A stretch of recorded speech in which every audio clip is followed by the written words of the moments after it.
en observant avec un grossissement plus fort que la vérité éclate. Non, parce que si les fixateurs détruisent le sujet, on observe que les débris passent. Et en fait, c'est pour ça qu'il serait intéressant de vérifier, et c'est ce qu'est en train de faire justement l'équipe du site Microscopia, d'essayer d'utiliser les protocoles de Tissot, là, actuellement, pour voir si, où il s'est trompé. Parce qu'en fait, on ne comprend pas pourquoi il arrive à des travaux, à des photos comme ça. Et vous voyez, sur le site Santé Conférence, vous avez ces 604 photos. Il a fait 3 tomes, il a fait plein de photographies. Ce qui démontre qu'il n'est pas parti de dessins comme faisaient les autres bactériologistes, cytologistes. Cytologistes, c'est ceux qui étudient les cellules. Il est parti sur des faits matériels et non pas une opinion. C'est ça qu'il faut bien voir.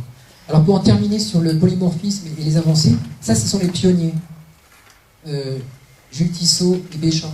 Et souvent les chercheurs en restent là et ils pensent que c'est des travaux qui sont enterrés. Et absolument pas. Absolument pas.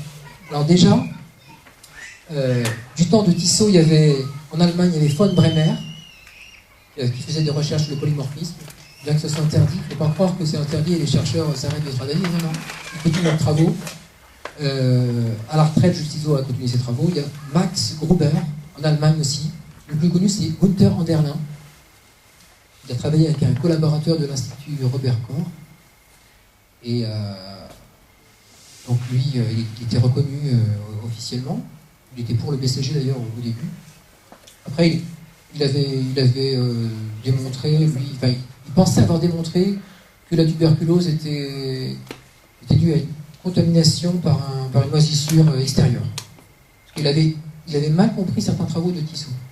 Alors après, dans le livre de Tissot, Jules Tissot explique les erreurs de Günther Anderlin, puis Günther Anderlin explique les erreurs de Tissot, etc. dans leurs écrits. Günther Anderlin est mort après Jules Tissot. Jules Tissot, ça s'arrête à 1950. Günther Anderlin en 1968. Ensuite, ces travaux n'ont pas été enterrés. Les travaux de Günther Anderlin n'ont jamais été traduits en langue anglo-saxonne. Personne ne les a lus. Les bactériologistes n'en comprenaient rien. Il a inventé une terminologie que personne ne comprenait. Et ces travaux n'ont pas été traduits. Jusqu'en...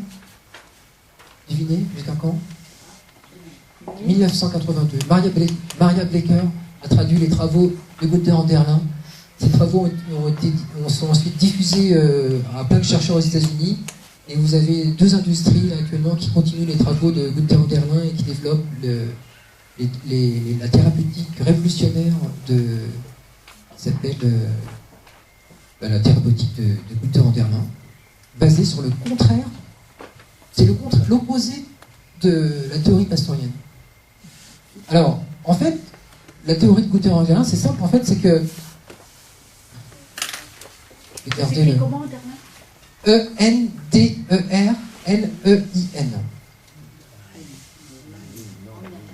Günther Anderlin. Bon alors, Günther Anderlin, il a fondé avec un collaborateur de l'Institut Robert Koch une société, et ensuite cette société a fusionné avec une autre société, Ibica, et après c'est devenu Sanum Calbec actuellement. Alors c'est un institut pharmaceutique, mais pas celle que l'on connaît actuellement, de 10 000 m² en Allemagne, à Hoya.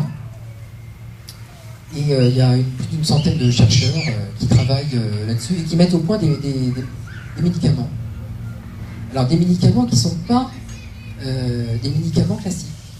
Ces médicaments-là n'ont absolument n'ont aucun effet secondaire. Pourquoi ? Parce que ce ne sont pas des antibiotiques, parce que anti et anti, c'est justement, ça s'appelle ça des probiotiques. Ce n'est pas les probiotiques de vos yaourts, non, ça n'a rien à voir avec ça. Il a travaillé en fait sur le sang frais comme gaz de naissance,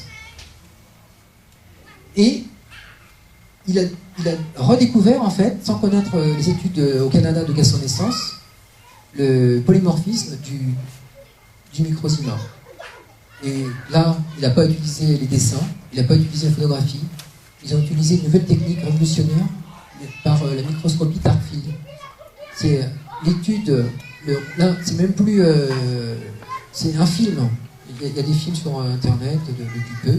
C'est carrément ce qu'a vu M. Georget dans le laboratoire. Là, mais là c'est un film, et c'est filmé à l'instant T, par rapport aux gouttes de sang frais.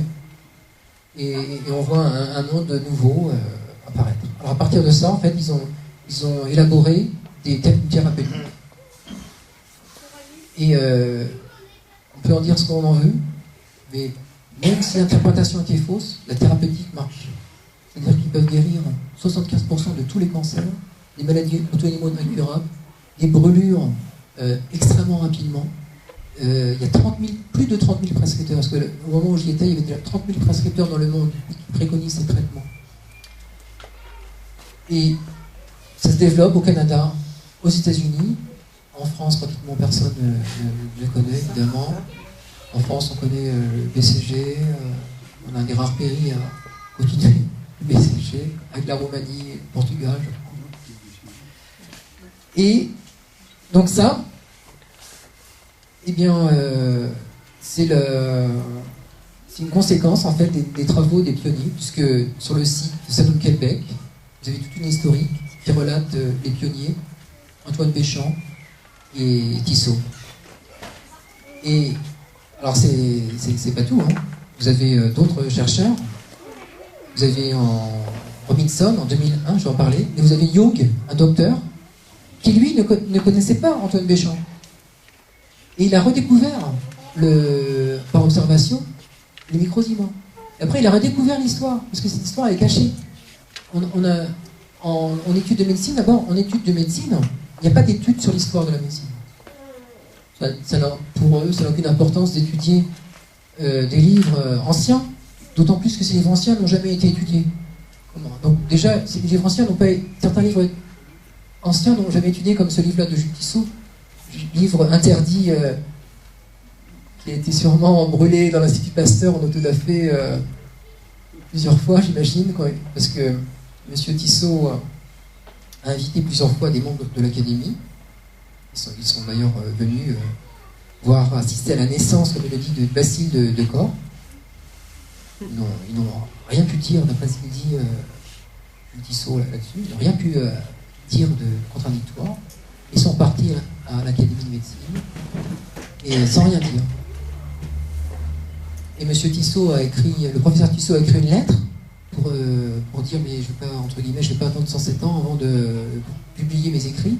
Et l'Académie de médecine a écrit, en novembre 1936, en raison de l'importance des découvertes que vous annoncez, nous sommes dans l'impossibilité de pouvoir les publier, car nous n'avons pas les moyens de le vérifier. Alors qu'ils peuvent soumettre la vérification, à l'époque, à un laboratoire. Non.